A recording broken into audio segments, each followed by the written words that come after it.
for me. Thanks, TJ.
Thank you all so much for coming tonight. We are going to get started really shortly.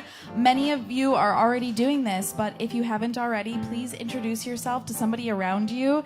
This is a political panel show, but it is also a community event. So introduce yourself to your neighbor, ask them why they came out tonight, what they're passionate about, and we will get started very shortly. Thank you.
all so much for being here. Can I get a round of applause for TJ on the keys? Thank you so much. Thank you, thank you, thank you, thank you. I'm always told to find my light. Yeah, there we go. Okay, thank you all so much for being here. My name is Maureen Cool, and welcome to Show Up Chicago. Thank you all for showing up. I am very grateful to, on behalf of my pals here at Blue Beginnings and Indivisible, I'm very excited to welcome you here tonight. And we are, of course, very grateful to The Hideout for hosting us. Give it up for The Hideout. Whether this is your first time or you are a returner, we are so glad you're here. And one more thing about The Hideout, please see the bar and please tip your bartenders. They are doing wonderful work. Yes, all night. Thank you so much. Alrighty, so before we get into this month's topic, we took last month off, and we hope that you are all enjoying and have enjoyed a wonderful Chicago summertime. The groans are already starting.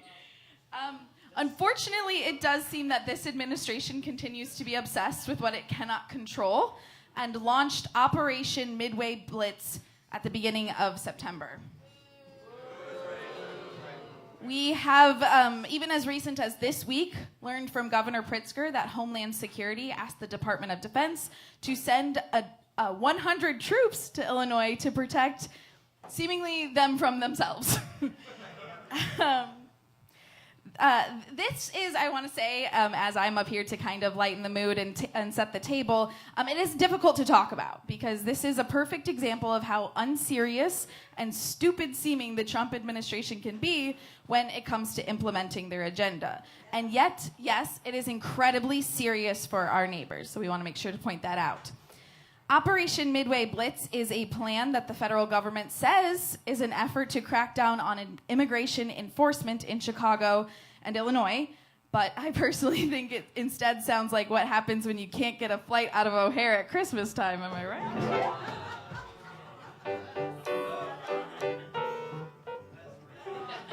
Federal agents were spotted aboard boats on the Chicago River. Sunday was the first time we saw such a show of force downtown. Behind me is Michigan Avenue, and this portion of Michigan Avenue is one of the locations agents were on patrol.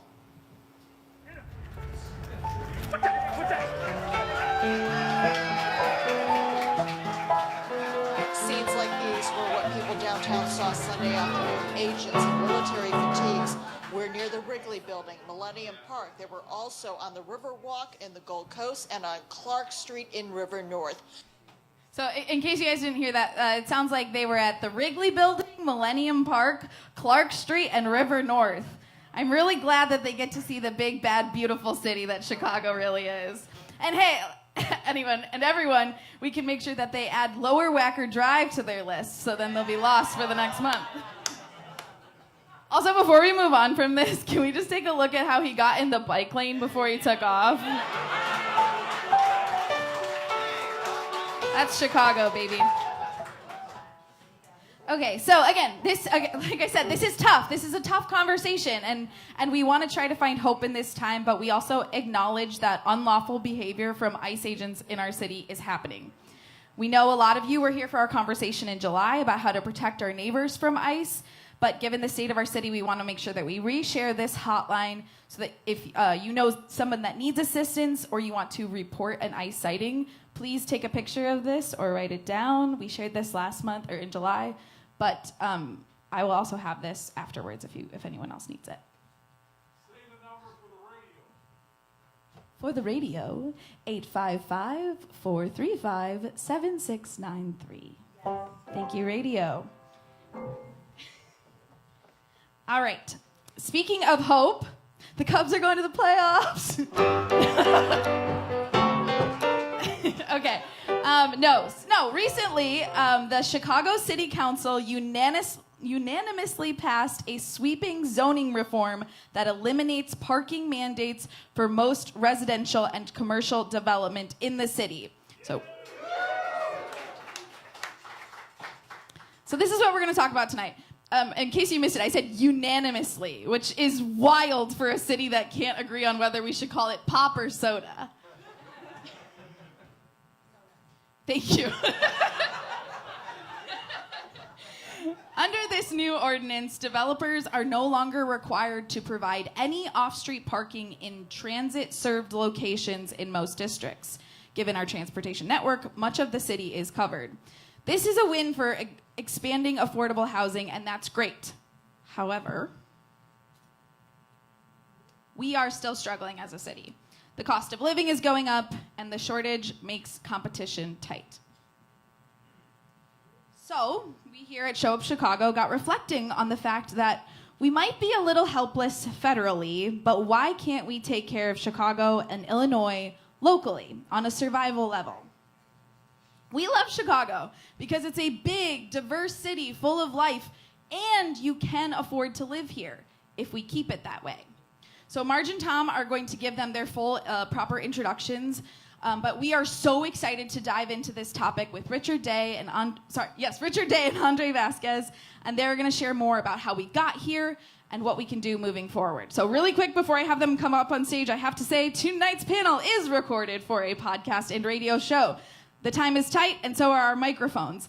Marge and Tom will conduct the panel up here. We will not be able to have any questions during the panel. Once the panel ends, then we will have a Q&A. We ask that if you have a question for our panelists, in order to make best use of their time, to think about your question beforehand and make it short. If you can, please write your question out, and I will prioritize those questions when we get to the Q&A. If you need something to write on, we do have note cards out in the bar area. Thank you all so much for being here. Without further ado, Marge and Tom, take it away.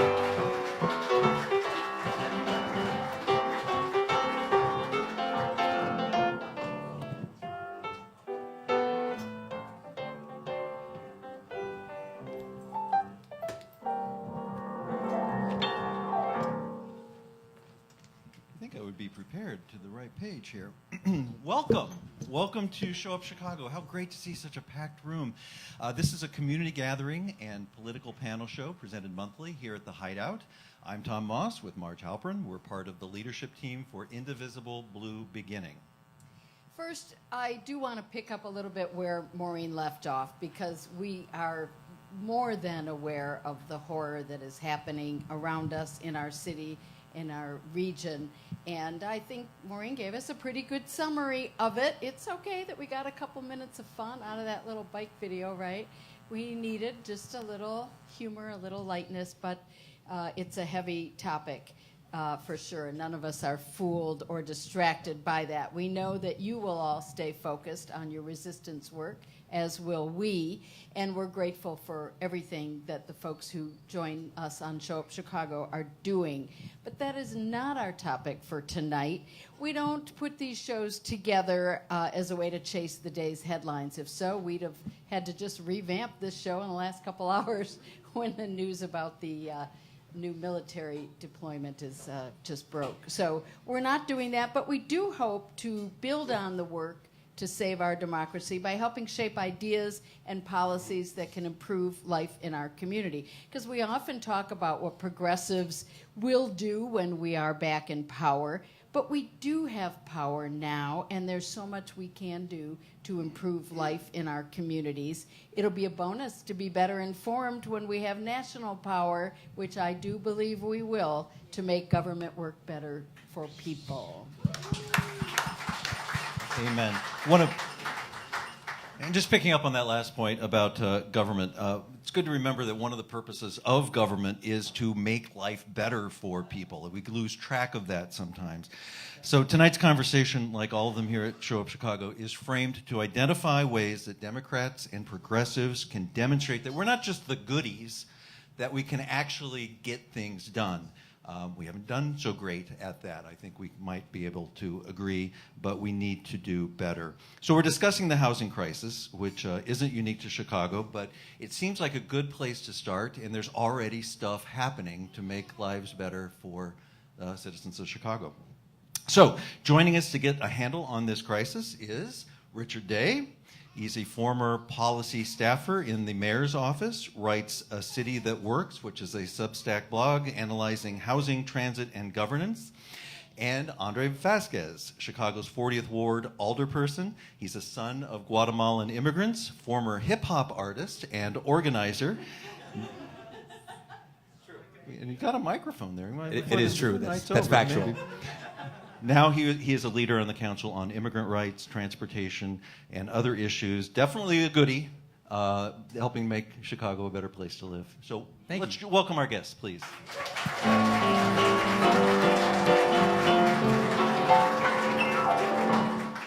So there isn't anyone, certainly nobody in this room, who would disagree that Chicago has a housing crisis. Let's talk about what that means, first of all. There are at least 3 levels that I can think of to this problem, and we'll try to get to all of them, and maybe you've got others who disagree with mine. First of all, there's certainly a shortage of affordable housing for people with limited means, no doubt about that. But there are also families who own homes that have devalued so much that they're stuck. They can't move to a more comfortable home or more comfortable community because they can't sell the home that is worth less than they paid for it. At the same time, there's a shortage of options for those who can afford a new home but still face a lot of competition to secure it. And so whichever level it is, our housing situation is tight, uncomfortable, not working. Did I leave out any categories? The unhoused, right? So that's even more challenging because there's no profit margin in establishing housing for the unhoused. And so, yeah, that's a layer as well that we've got to work on. And the relationship between a housing shortage and homelessness, I mean, it's directly correlated. Am I right about that? Absolutely. I mean, it's a medical bill away, right, depending on somebody's situation. And so making sure that you create the kind of system that can provide housing for all, for everybody who needs it, is ultimately the gold standard. It's the goal for all of us. I think one way to think about that sometimes is to think about housing like a game of musical chairs, like the world's worst game of musical chairs. And if there are fewer chairs than there are people when the music stops, some people will get those chairs faster, right? They're bigger, they're stronger, they have more resources, right? And the folks who are going to be without a chair are going to be folks with a disability, folks who aren't as strong, folks who aren't as able, folks who might be very young or very old. But the problem is there isn't enough chairs at the end of the day. And if there's enough chairs, we have a way of caring for folks who need more help, who need more support, who need city subsidies to help carry some of that burden. But in a world of scarcity, the folks who will be at the bottom of any one of those games are the folks with the worst, with the most limited other resources. And it's a mistake, I think, to say, oh, it's mental illness, oh, it's drug addiction, oh, it's something. Well, the states with some of the highest rates of drug addiction, or West Virginia, Mississippi, they don't have homeless crises anywhere near high-cost states on the coasts.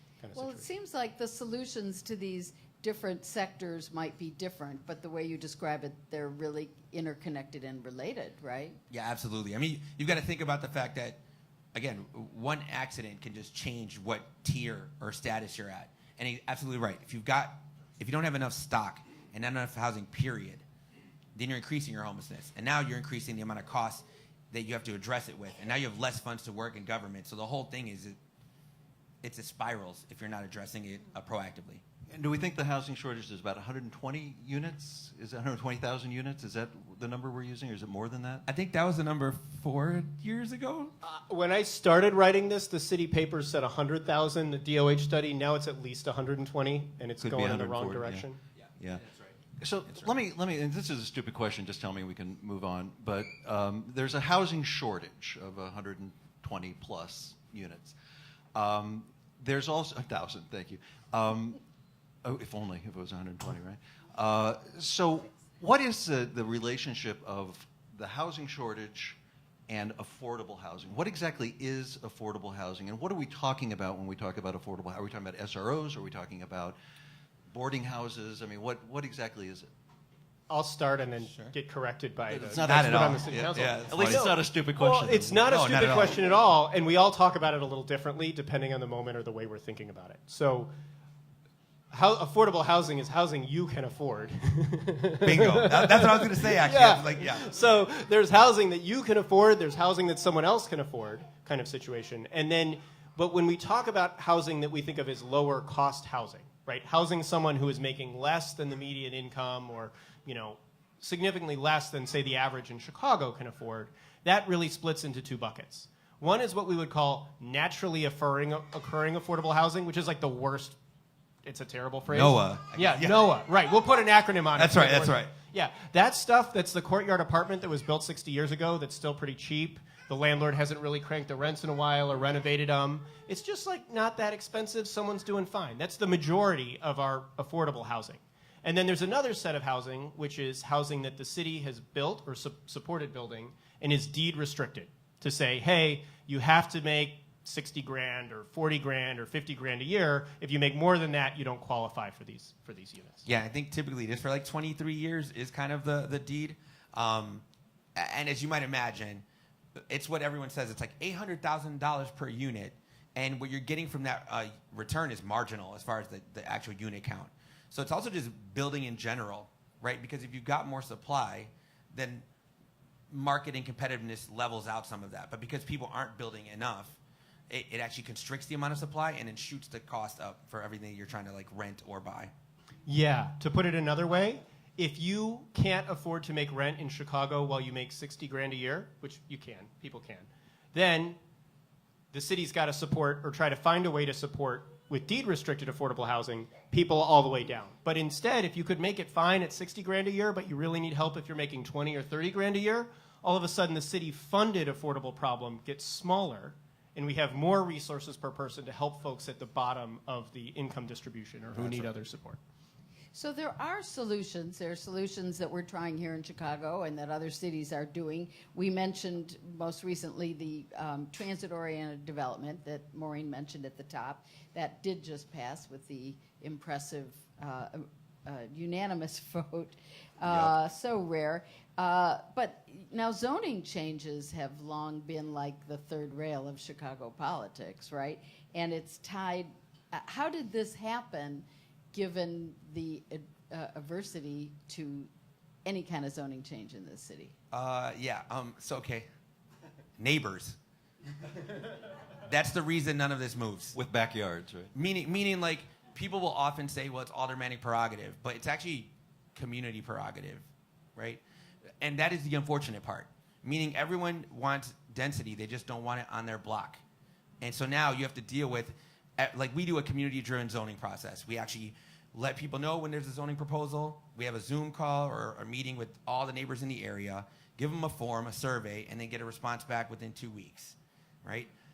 Neighbors don't want to go over 4 floors or 3 floors or anything over 2 floors. And so when neighbors don't want to do that, they're putting the pressure on the alderman to actually make the decision. And so I think when we hear about aldermanic prerogative, it actually avoids where the pressure is actually coming from. You're talking about elected officials who want to remain in their seats and a bunch of neighbors who are saying, how dare you? And they ask for something that is ridiculous called a sun study, where they want to find out if this building is put next to mine, how much sun is it going to block from my own place, right? It gets that ludicrous, but because they have that much sway, it causes that kind of change. Like that's ultimately, I think, the root of a lot of it. And then if you're a good guy alderman who really believes in building more housing and taking care of our neighbors across the city, you're in this terrible trap, right? Because either you can give the 2 blocks around this development what they want and not have a problem getting reelected, or you can stand up for what you want to believe in and you're going to have a much harder time getting reelected next time. Or you could find a way to negotiate a compromise and then everybody hates you. Yeah. It works out. Well, if you build a big enough building with enough units, you'll have more voters there that'll support you. See? Totally, except the turnout's the best. But yes, that'd be. You know, I live in the South Loop, and I've been following the hearings and meetings about the new soccer stadium that's coming in my backyard, and which is fine. It's good development for the city. But I was interested in how Alderman Dowell put it, because we have concerns about the traffic patterns around the stadium. We want the stadium, but we want more thought and some changes to the traffic study that the developer selected. And what she said was, we'll continue to work with the neighbors on this, but I need to balance what's good for my ward with what's good for the city. Now, the stadium project, that's a pretty big deal, and I understand why that's good for the city. But zoning changes are good for the city, too. We have 49 other aldermen who are so locally focused, they can't say what Alderman Dowell has said and keep their job? I think we can all say it, but I think different neighbors have different qualifications of what right looks like. So we all think about the city, right? We're looking at over $1 billion deficit every single year. So how can you not think about how you need to increase population when you think about a city that's so segregated that you've got transit deserts, which makes it harder to build in other parts of town, right? You have to think about all these things, but as many have seen, it becomes challenging when you have to have 50 people or just 26 out of the 50 agree on any one thing. I will give a quick, the parking minimum removal, I think they weren't paying attention. I think he's right. I think everyone was so focused on the ADU fight that it just kind of breezed on through, made it out, got voted on, because there's no other reason I could think of having a unanimous vote on something like that. So another glimmer of hope, though, that occurred a little. No, it's a miracle. Maybe some other stuff will get through. So in addition to inattention, we have another glimmer of hope. I only want to add one thing. Yeah. Look out for all the special parking zone stickers that you're going to have around the city now. But that'll an obvious outcome. But I will say something else that happened a couple months ago that Alderman Vasquez led on that was really important was he got together with a couple other aldermen up on Western Avenue and said, hey, we're going to build a whole plan for a strip of Western. We're going to link arms. This is not me approving one project one time for one developer who people are going to worry is getting special favors. It's not going to turn out everybody in just the 2-block radius around that one development. We're going to go all the way up and down Western for, 4 wards or so? 4 or 5 wards? Yeah, three.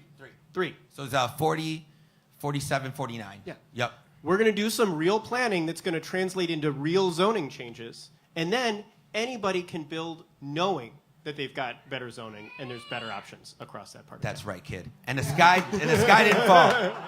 Yeah. No, and the sky didn't fall, right? You're able to proactively do it, which means a lot less zoning changes that are necessary because you've already proactively done it. And so when we looked at it, what made sense was it's Western. If you're not going to be able to do it on Western, you're not going to be able to do it anywhere.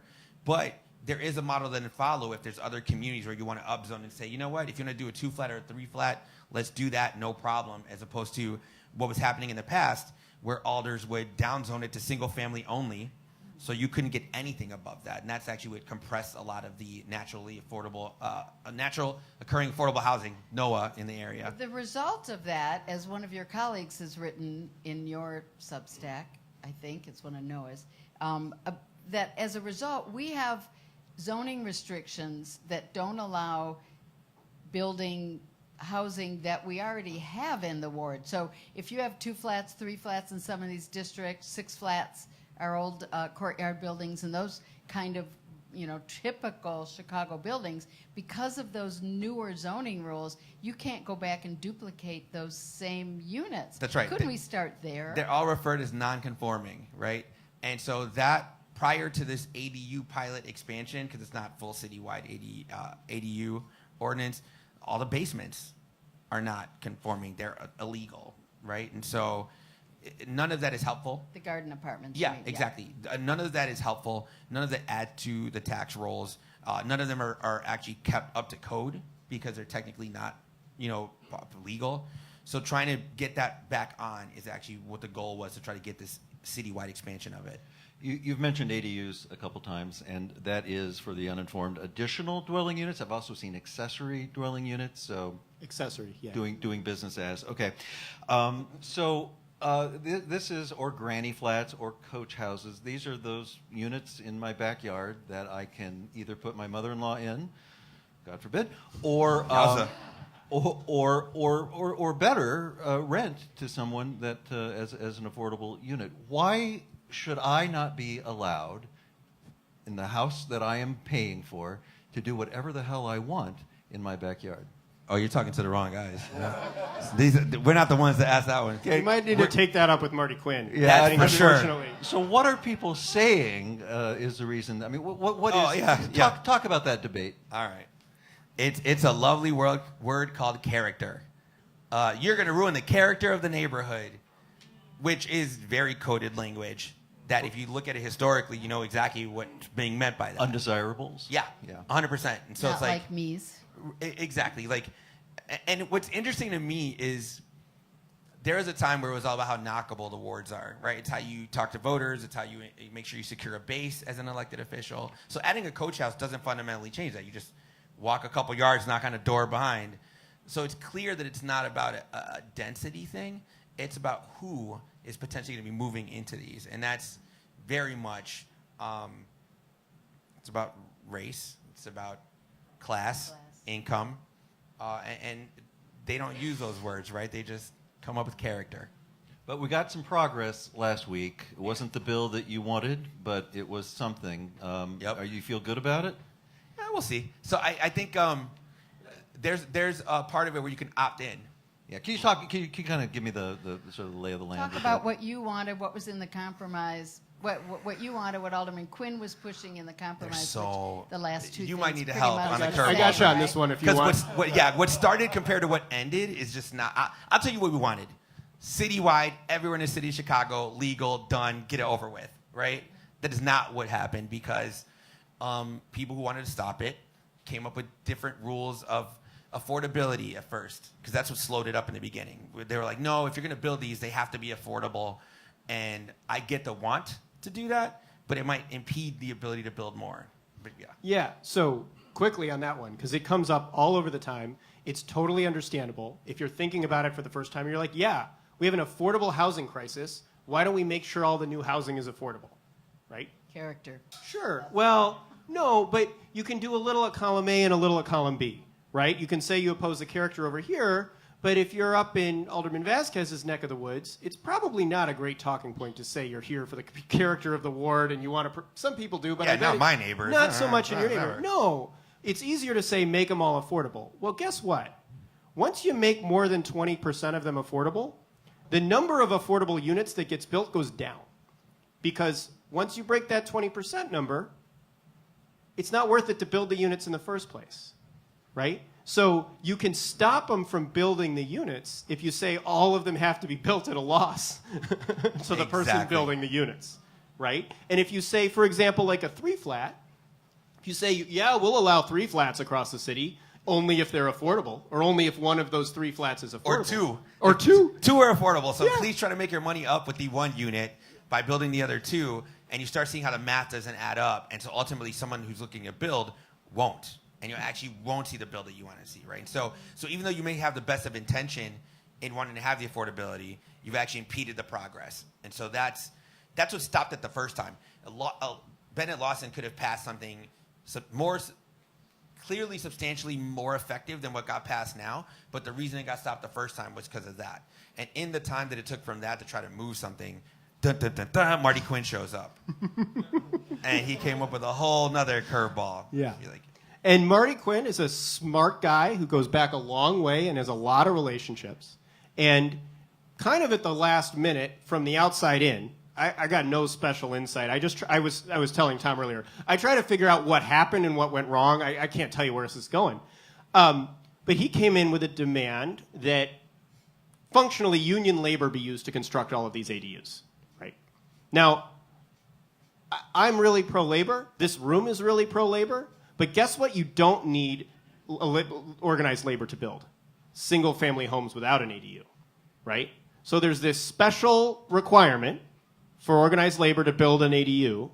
And by the way, there is no indication any contractor in the city right now works with organized labor to build those little ADUs. so part of what was built in there was creating an apprenticeship program to then build it, and also to rehab the existing basements, right? So the thing is, because we're all pro-union, clearly, right, every member of city council, once that gets put on the plate, it's like, well, now I've got to find a way to support this because the union, we want union labor, we want people to have the benefits, and the folks that are doing this work to be compensated fairly. But then you have to take into account what that cost is going to look like, even just to rehab a unit. So ultimately, what ended up happening was a compromise where if you're doing a coach house or a new build, that would be the apprenticeship labor program. But if you're just rehabbing a basement to bring it online, it would not have the same standard. And so that led to some level of compromise that then led to, I think, 30 plus votes on it. That's what ultimately got over the hump. Yeah. And now we'll see. Oh, and there's an opt-in part. Yeah. So I forgot that. So like, if you still want your character, you don't got to do anything. But if you want to make sure that you're a part of the actual expansion, you have to write legislation to pass it. So something that we're looking to do is, I'm proposing is an omnibus, where you just have everybody who wants to do it at once, which has a sticky factor to it. Of like, hey, if you want to do it solo, now you're worried your neighbors might be upset, but let's just get everybody together at once, introduce the whole thing and pass it, because you might get more alders that are inclined to do so than if they had to do it solo. And so we're going to see if that's possible. How many are interested in joining that coalition? Well, I think it's part of the process is you got to go talk to all 50 and kind of like gauge it out, right? Because there's going to be folks who are hesitant and they're worried about concern. Quinn. Yeah. I mean, 49. That's the thing.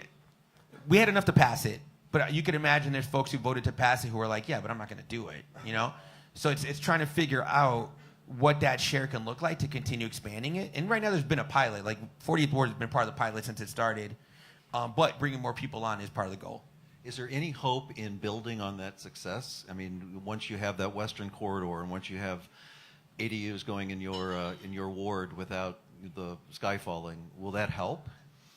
I hope so. Like, you actually named it perfectly. We did all that and the sky didn't fall. They weren't building immediately, all these skyscrapers on Western.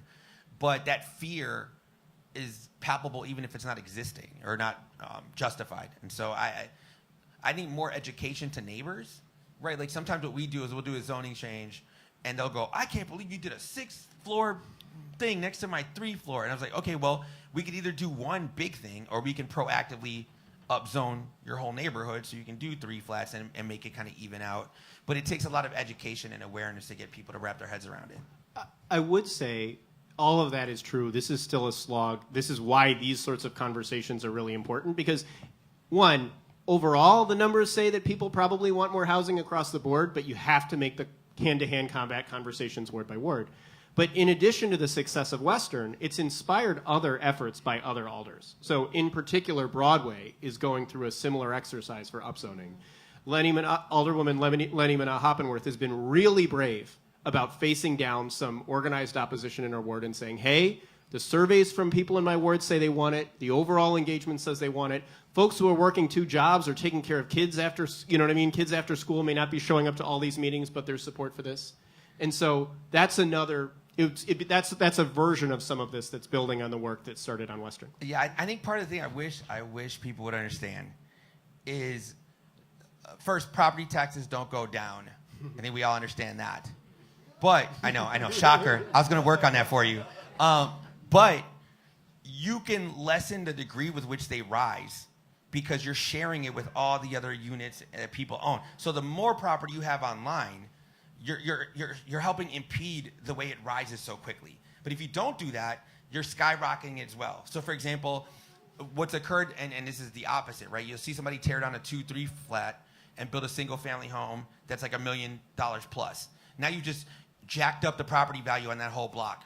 And now that's jacked up the property taxes on the whole block. And now that's jacked up the property rent on the whole block. And so literally just the fact that one person downzoned for one single-family only property is causing that. And neighbors don't seem to get that. So when Alderwoman Hoppenworth is doing it in Broadway, the neighbors are like, no, because if you do that, it's going to raise our taxes. And it's like, the math ain't mathing, my friend. And I don't know how we're going to get people to really understand that. The other thing is you're damned if you do and you're damned if you don't.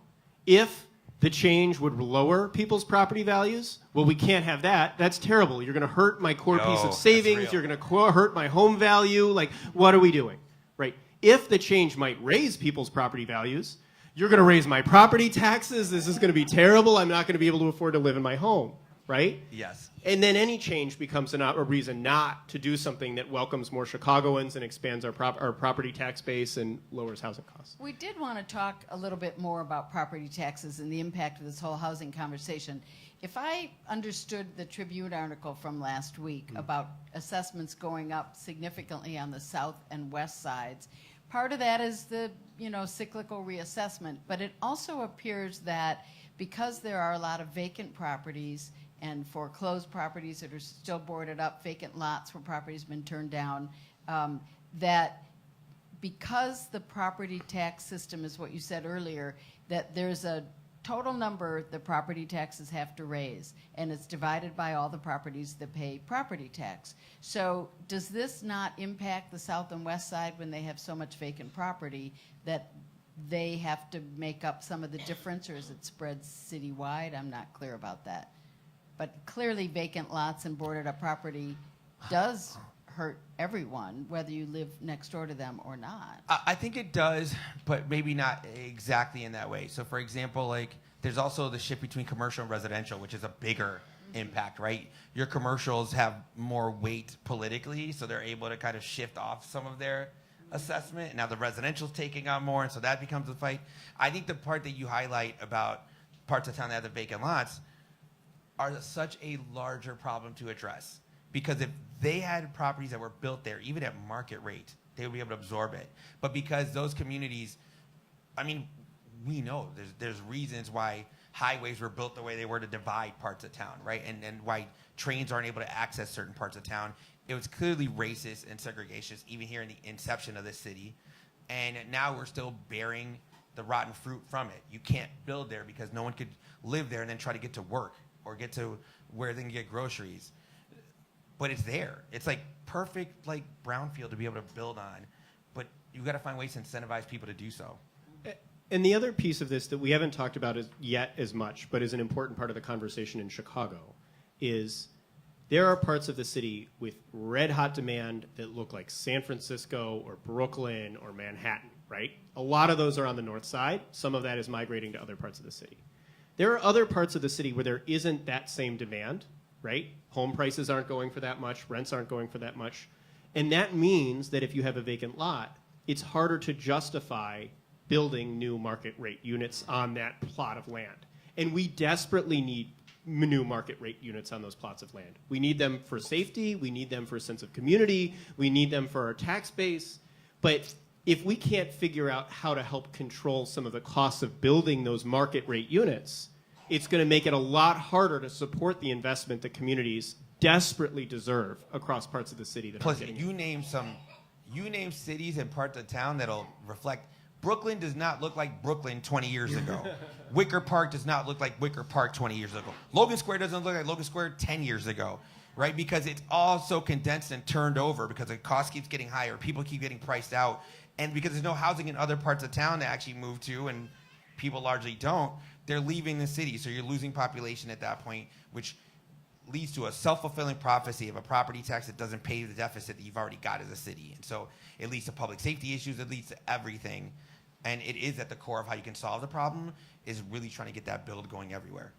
So one of the problems that you mentioned is building and cost. And Richard, you've written about this, and I know you're aware of it. $747,000 per unit to build in Chicago is the average. Compare that to Houston. So to be clear, that's not the average just to build a unit in Chicago. The average to build a unit in Chicago is probably half or two-thirds of that. Andre will know this better, frankly.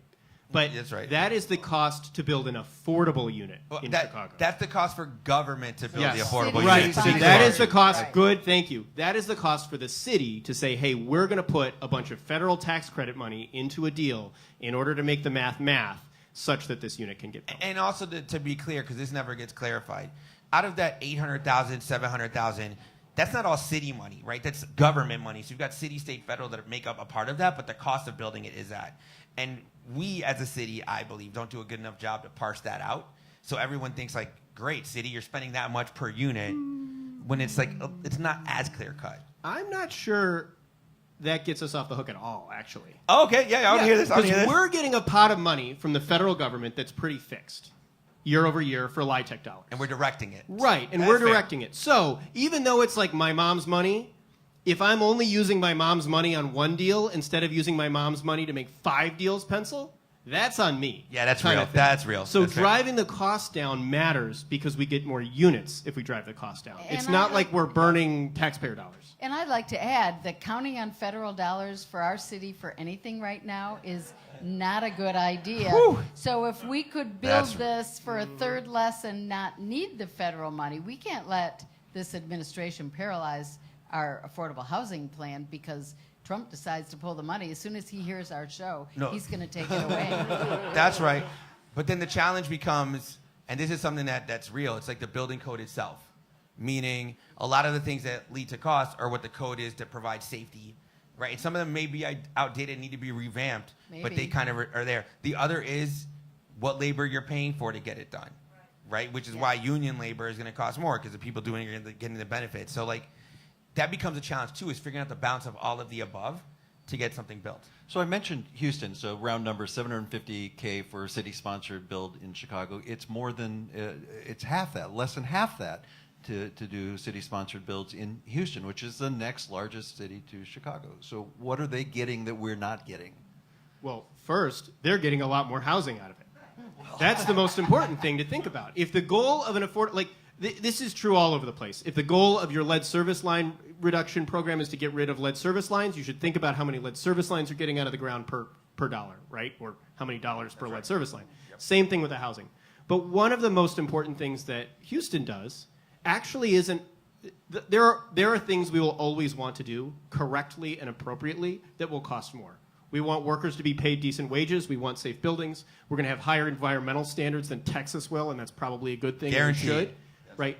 But the other thing that Texas does is they say, hey, here are the basic standards, minimum standards for a quality, decent place to live, right? Now you're going to get points based on how much it costs if you add on a couple of other features. And the highest scoring project on that set of points wins.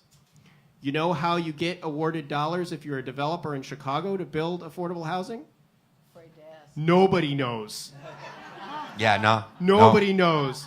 The people have, the developers, the affordable housing developers have to FOIA for the results and then try to do like three-dimensional math to figure out like why they won or why they didn't, what drove the choices. Let me That's go back to definitely one the of old the Chicago stuff, 100%. Yup. But one of the things Andre said, talked about regulations. I can share an experience when I, years ago, ran the League of Chicago Theaters. There was one theater license. It was expensive. It required a generator that would run for 8 hours. So if you're a little storefront theater, 8 hours, you could run matinee and evening show before you had to get out of the building. It made no sense. When we created a license for a small theater with less than 300 seats, and it relieved all this extra regulation that small theaters couldn't afford. And suddenly they're following the rules, which they couldn't do before. So a massive overhaul, it seems to me, of our regulations. If anyone's done any renovation and know what kind of conduit you're required in the city of Chicago that none of the cities around us, suburbs, require, isn't it time to really take a big look at restructuring what we require for affordable housing? I don't think any of us, as you said, both of you have said, want to give up on our union labor. But on the regulation side, there's a lot of money to be saved, right? Yes, but government is government. That becomes challenging. Meaning, here's what I've kind of felt, is that government is a lot of people with a lot of great ideas. And they pass the idea, you put it on the desk, you move to the next idea. And so that's actually what's occurred, right? Everyone's like, well, let's do this kind of license instead. Great, they do that, I move on to the next thing. Now you just got a stack of those that are just stacking up over decades. And after a while, many of them may have been obsolete or they no longer solve the problem, but no one's ever gone back to like adjust or fix any of those things. So I think you're absolutely right. You've got to look at it all and overhaul it, but you've got to think about who would accomplish that? Because if you've got a body of 50 people, how do they hunker down and go, yes, where do we get started? So really the challenge that I see, and I don't like to put on the public, but I'm gonna, is that people elect mayors that can beat people. They don't elect people who have the skill set to manage that large of an operation, because you've got 38 different departments. Each one is like its large own corporation. You've got to be able to manage all of those things at once. But that's not what people ask about during elections. They want to know who can beat the incumbent, or who's tougher on crime, or whatever, fancy little bumper sticker is going to get them there. As opposed to, how do you manage something that big and move it forward in like 2025, 26, 27, and 4, and Well, what about so the on. building department that has all those experts? They have the plumbers, the electricians, they have all those experts.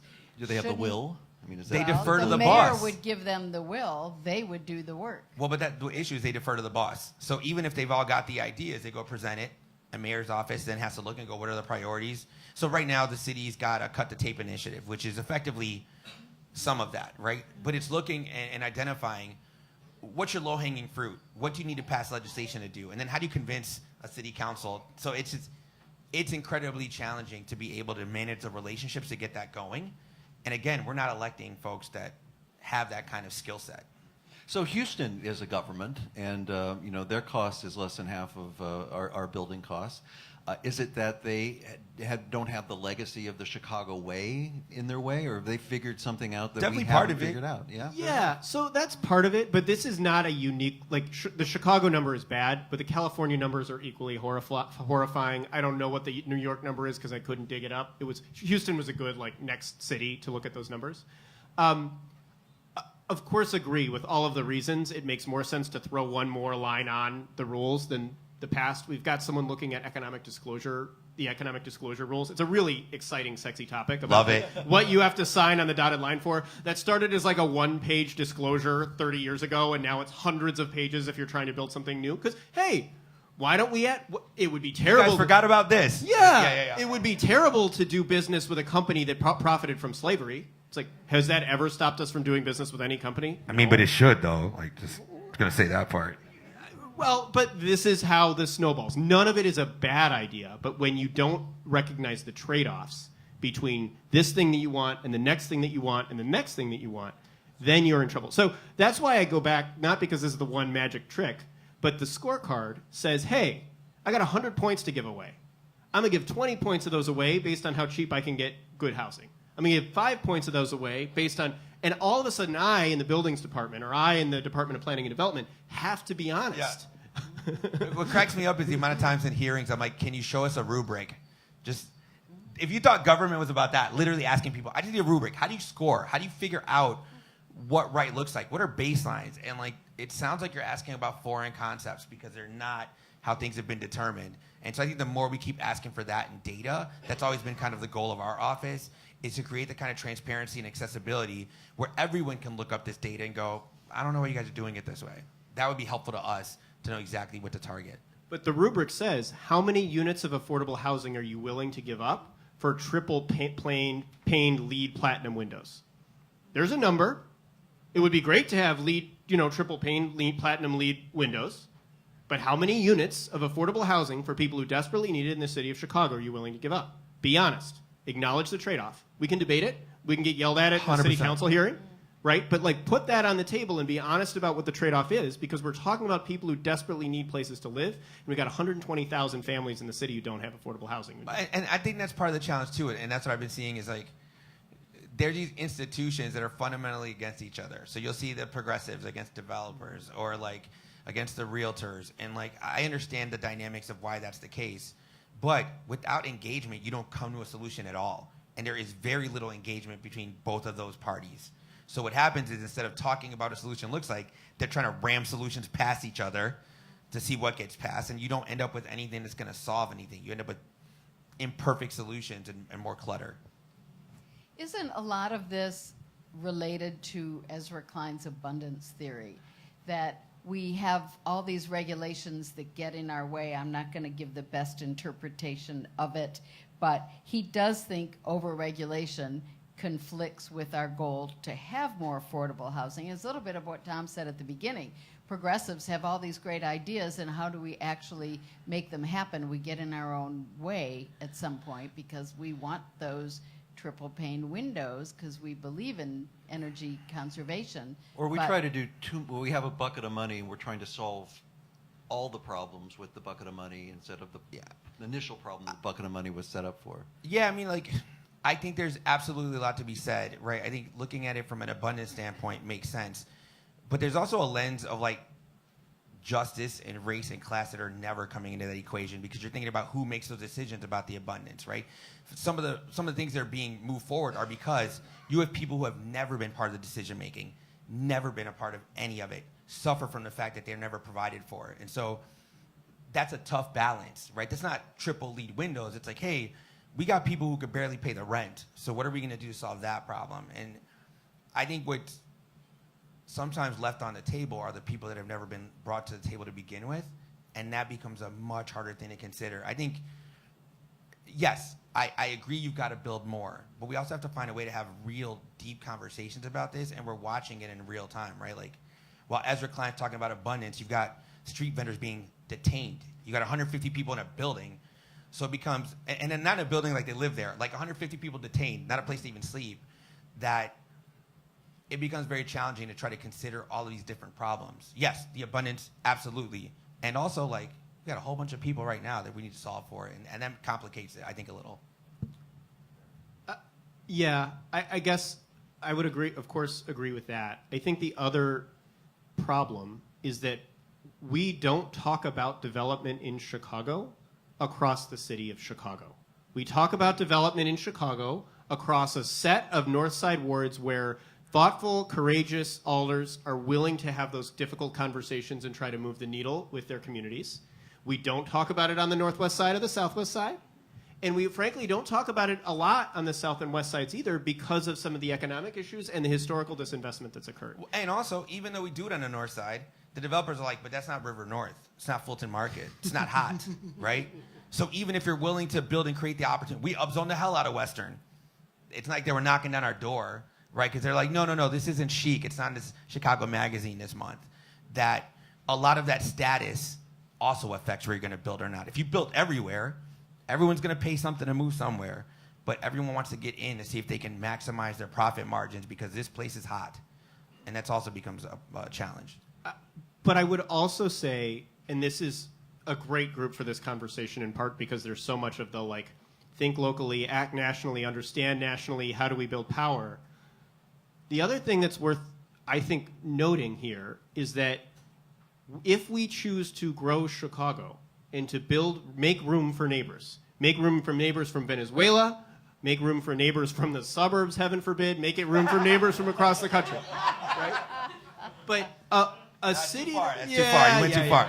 But a city that is growing, and just as importantly, a state that is growing, has a heck of a lot more political power and influence on the national conversation than one is shrinking. Oh, I mean, okay, I love this.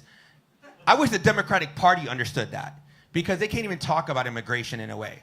Like, anybody who came over here, if you just, hey, sign up, let's get you registered, now you're a taxpayer, the boom you'd see on your economy just by having everybody do that. So exactly what you're saying at a microcosmic level at the city, the fact that the Democratic Party itself can't envelop its arms around that kind of, like, stance is why we keep losing. Well, and guess where they are building homes for people, right? Houston. The next redistricting, Texas is set to pick up 4 more congressional seats. Florida is set to pick up 4 more congressional seats. That's 8 more congressional votes for Greg Abbott and Ron DeSantis to get to play with. No, because there's not going to be elections. But if there were, then... Sorry, kidding. Let's hold out hope. Too soon. But no, Sorry. Let's hold out That was hope. a joke. Let's hold out hope on the elections. There's going to be for a second. elections. But you are talking about based on the new census, not the midterm redistricting. No, I'm not the midterm redistricting. You're talking about We're the going to need census. another hour for the That's midterm what redistricting. we're not talking about No, that, right? I just mean for the next census. Yes. That's 8 electoral votes right there. Illinois is set to lose 1 or 2, depending on what we do and how we act over the next couple of years. That's right. We'll either give up 1 or 2 congressional seats. Now, what that means is that the blue wall of Michigan and Wisconsin and Pennsylvania ain't enough. President J.D. Vance can win re-election and lose all 3 of those states. That was a scary sentence. I can't even. Yeah. Can I take this in a direction we didn't plan on? But Did we plan on this one? No, fair. I didn't plan on that. But the more we talk about the intransience of Chicago and the way Chicago politics works, aldermanic prerogative is really residents' prerogative, 50 little areas, fiefdoms, if you will. How much does our totally segmented city work against us? We'll have another show someday about restructuring the city council, but you've proven to me 3 or 4 times I was going to bring this up already in the conversation, and now is key. If we can't fix the affordable housing situation here, if we can't make this city more livable for people at all different levels, are the 50 wards standing in our way? Do we need fewer council members? No, it's 3.7 million people. Right, because everyone's divided. People aren't talking to their own neighbors. They're on their phone with the algorithms reinforcing their confirmation bias. I'm right. My neighbor thinks I'm right. I don't even talk to my neighbor. So all those different opinions aren't 50 different council members. They're reflective of the 58,000 people we all represent who all don't agree with each other, right? And so I think that we have a problem with democracy, a challenge that we don't talk to each other. These smartphones, which has helped us do so much, have also limited our ability to actually connect with somebody who's right next door. And if you can't have that conversation, you're not able to talk to somebody you might disagree with. And if you're not able to talk to somebody you might disagree with, you can't figure out how to have that conversation, engage, and then find agreement. And not being able to do that as a society is ultimately what leads to the problem. But if you want to talk 50 alders, we can talk that too. Look, That might I don't be want to another- talk. I don't want to talk my co-panelist out of a job here. I think he's I doing an didn't awesome say job. which You're alder okay. we We're don't okay. need. But I no. do think there's a question of when we have something that benefits the city as a whole, but the costs feel super localized. How do we as a city engage with that problem and talk about that problem? And there's no one weird trick that will solve this, right? I think some of the alders getting together on corridors is part of it. But I do think there's a question of, hey, what are some land use rules and zoning rules that say, hey, we should be able to build more housing in every neighborhood of the city.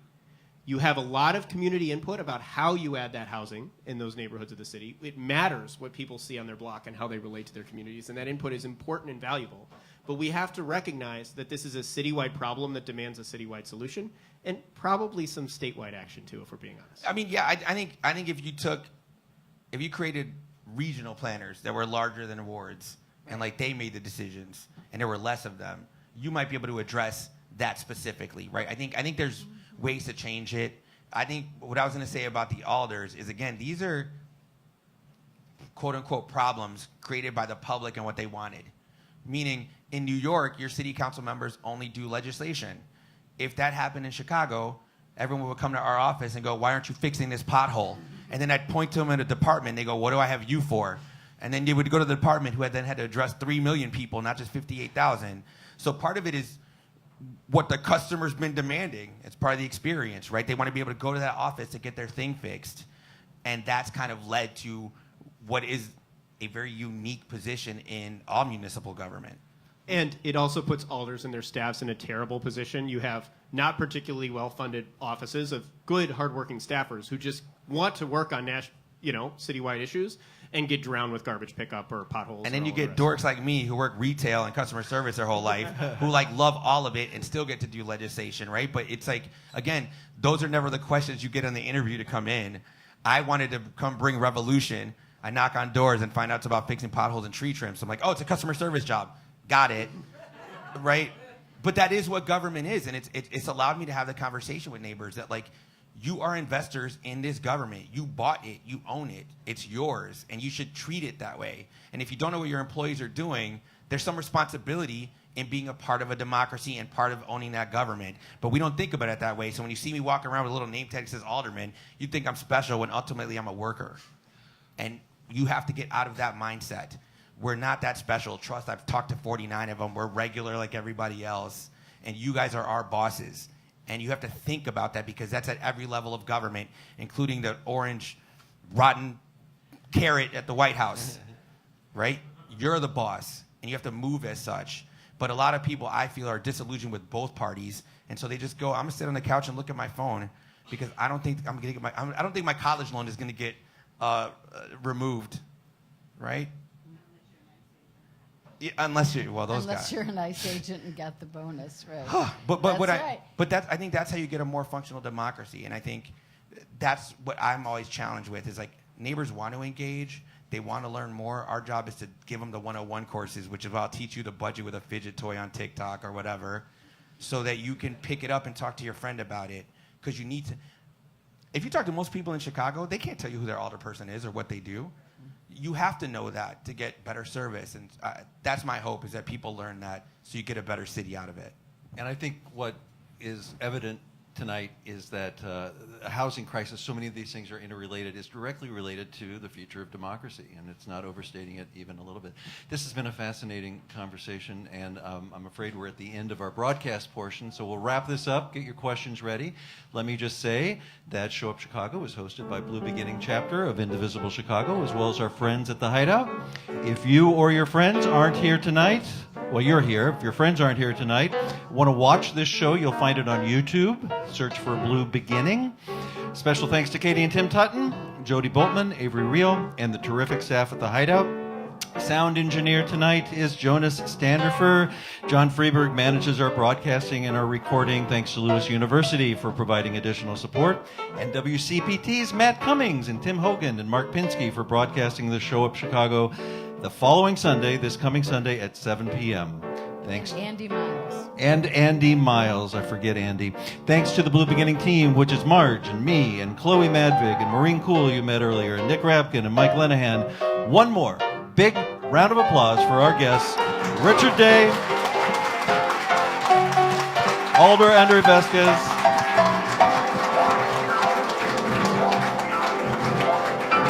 and this ends our broadcast. Thank you for joining us.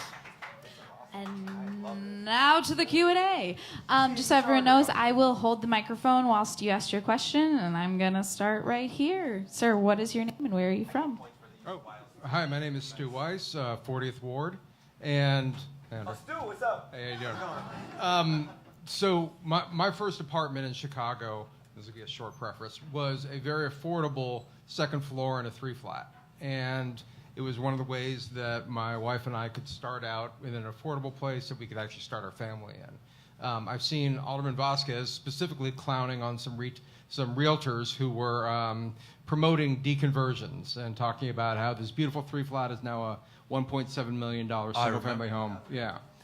How do we incentivize? Because I don't know if you can actually prohibit it, but how can you incentivize people to keep 2- and 3-flat apartments in the city rather than doing these types of just monstrous deconversions?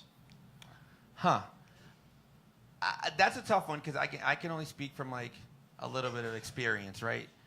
Growing up, my understanding, and this is like somebody who came from an immigrant family, it's kind of how it played out, right? You get yourself a 2-3 flat because you're going to own that, and then you get older and your kids are going to be on one floor, and now your parents are getting older, you want them to move in, and so like that's kind of been the model, right? And I don't know what's changed fundamentally that doesn't have people thinking that way, right? I don't know if it's because some people are just doing really well, you know, in capitalism you got winners and losers or whatever, and maybe they're like, I just want a single family home, I don't want to figure this out. But I don't understand I would want, in any property I own, somebody who's paying rent to help cover the mortgage. I think it's just a system that's fluid. So I don't know. Like I said, I can only speak to my experience. I don't know if you've got thoughts on like what incentivizes that. I will say, as a guy raising a family on the 3rd floor of a 3-flat right now, that's pretty affordable rent. I'm pretty invested in maintaining that as long as humanly possible. Check back in a few years on the in-laws or someone living on another family member on another floor. I mean, we'll see. Fair. But I don't have a great answer for you. I will say one thing is, as people get wealthier, they want more space, right? And I can't change that question. I do think there's an interesting question of if the historical model of a 2-flat is 2 floors up and 2 floors down, is there a way to change some of the code or zoning requirements such that you can get 4 bedrooms up, for example, so that it's easier to make the case for a family, right, with 2 kids to want to have 4 bedrooms up and then you're still preserving a unit down? Like, I haven't had enough conversations there, but I think it's worth asking the question, let's say you want 4 bedrooms, what can we do to make sure that you can get 4 bedrooms and you can get another unit or 2 on that property? Well, yeah, because every time I hear 4 bedrooms, I'm like, oh, they're jacking up the price of that unit, right? So that is part of the challenge. You're also talking to a renter who lives in a coach house. Doesn't happen that often, but city council member who does all the above. Fair. All right, let's go right here. Can you tell me your name and where you're from? I'm Bailey. I live in Logan Square. So I didn't invent this idea, but I think one of the big problems with public participation processes for getting like zoning variances approved, especially for affordable housing, is that the biggest stakeholders, who are the people who would be able to live in that housing, don't get to participate in the process. And so I'm wondering, as an alderman, if you have any ideas for meaningful ways to engage those people, especially people who, in places like Logan Square, who have already been displaced and who don't live in the neighborhood anymore, but who might want to move back? I'm going to be very straight up, and why that's so challenging is in my head, even as you pose the question, everyone that's already there is a 40th warder.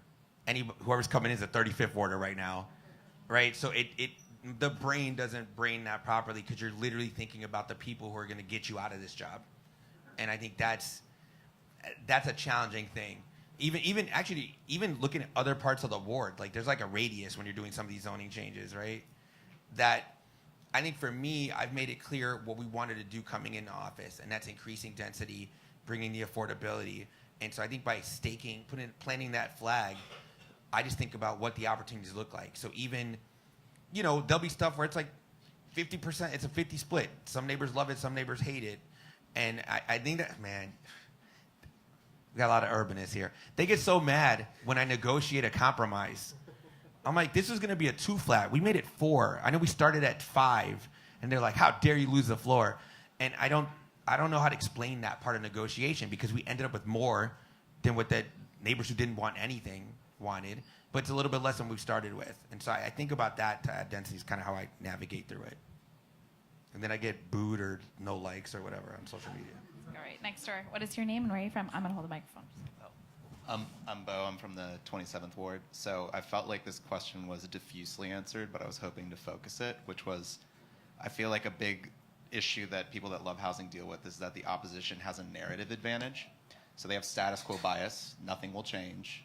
They have tangible causality, either nothing was built, or look, I got this 100% affordable building, forget all the other housing that wasn't built. Or lastly, they have historical examples that they can draw on to say, look, you don't want development. There was urban renewal. There was Hope 6. There was new highways. How do we overcome that? Because I'm not sure that the majority of the population will think as much about housing as people in this room, and we have like a big narrative hurdle to clear. I felt like I heard some examples, but... I'm not the guy who runs for office for a living, so I'm the wrong person to answer your question.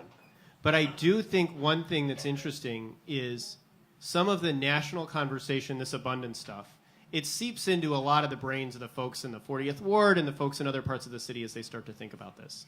And I do think that there's lots of good and some like incomplete parts of abundance. But I think one of the biggest ideas that matters there, and is not unique to abundance by any means, is this idea that we can have more.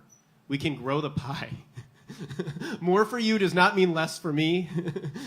There are ways. Sounds very socialist, my friend. It's tough.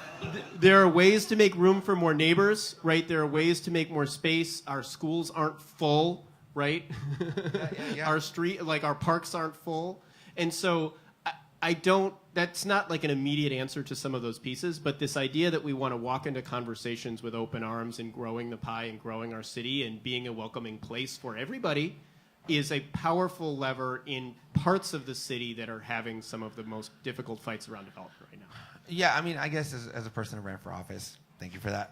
So I think I'll say it as a retail person and salesperson. Your job isn't about narrative. It's about listening to people to find out what they want. And so when you're dumping theory and like development and like, look, I'm an urbanist, and like that's not going to resonate with a person who's like, hey man, I'm just trying to get my groceries. And so I think finding ways to engage, to identify what people want to see and what people might be more averse to is like a good way to start. Like I think when I started mentioning about the taxes, right, and how higher it gets, that hits everybody because they're like, I'm not trying to pay more. I'm having a hard enough time to survive now. That thinking about that reality, and if you want to help yourself out, you actually need more density to absorb what that levy is going to be, is actually the way I talk about it to most of the neighbors. And so it does resonate because I'm like, you've seen that house that just got built right down the block. Like, what do your taxes look like now? That I think sometimes just having those very real conversations and hearing people out is actually the first step, because when it comes to urbanist and planning theory, you're talking to people you already have. You're not gaining new people.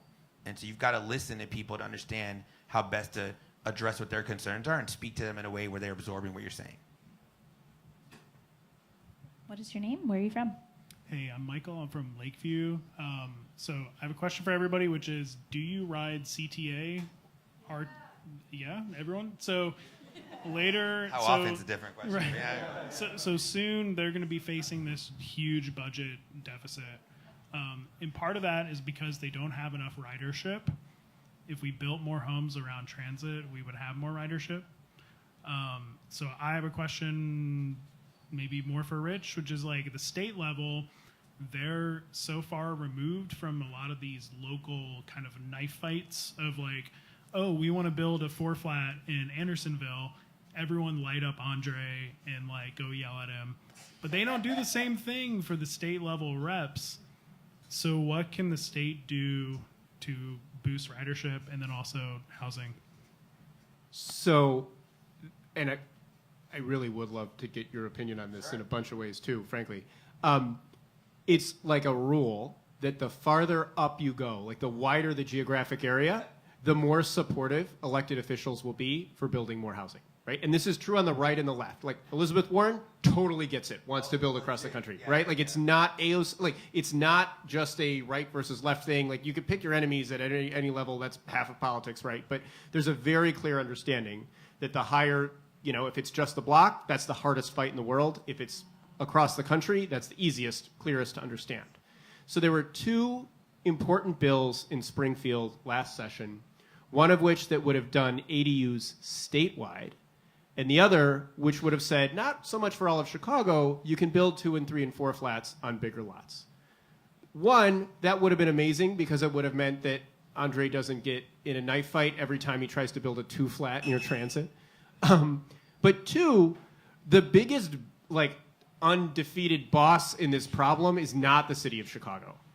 It's the suburbs, right? Like, as hard as this is going to be in Chicago, good luck doing it in Winnetka or Hinsdale or what, like one of those like Rolling Meadows or one of those places that might exist because it's on a map. But yeah, the point is that like those will always be even harder, and you're never going to build like massive courtyard apartments in some of those places. But having legislation at the state level to set some minimum supportive floors on that to allow a base level of building would make an enormous difference.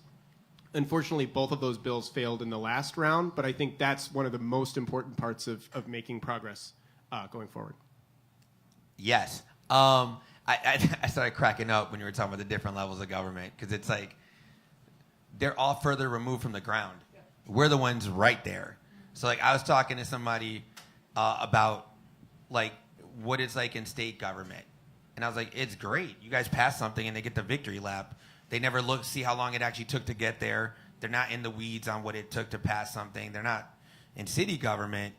You sneeze, somebody's angry that you did the thing, right? Because they're watching every single decision you're making, and they're that critical at the municipal level.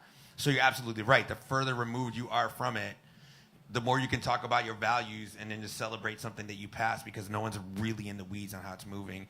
And it's at the congressional level, people are just like, can you just yell at somebody or do something? Because I don't see you guys passing much of anything. So it's challenging.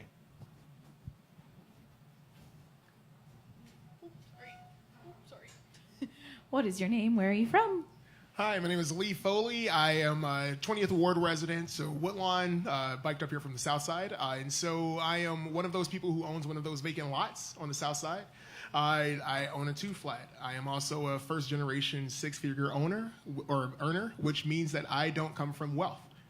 In an attempt to build an ADU in my 2-flat or build a 3-unit on my vacant lot, I don't want to be over-leveraged trying to solve the city's problem of disinvestment.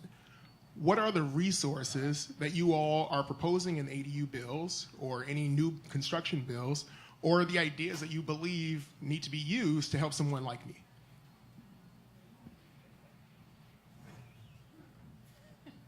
I would be not honest if I said we got a whole laundry list of that, right?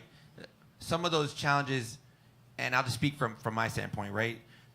It's different than the problems I'm seeing that I'm addressing on a day-to-day, right? So it's more a conversation for me with like Jeanette, right? And go like, hey, what are you seeing? How do you figure out ways to address it? I think, you know, some of the bond money that we had voted on to try to figure out affordable housing might be moved in that direction, but I don't know that anyone's actually looking at how to create and solve for those problems that are very particular ones. So I think the best thing I could do for you if I'm me is give you my cell phone number so I could follow up. It's 773-999-7269. I'm happy to repeat it. No, like legit, because I would take that, go back to our colleagues and go like, all right, what do we do in this situation? And really figure out like what solutions we currently have or what you can come up with. Because we want to incentivize more of that build and not people to feel like they shouldn't take that step because they're going to walk into bigger debt and bigger challenges and problems if they do. There's also Stephen Vance is in the room who might have a good idea of specifically what might be available in Woodlawn. Okay, all right. Well, I'm not. You guys know each other. Cool.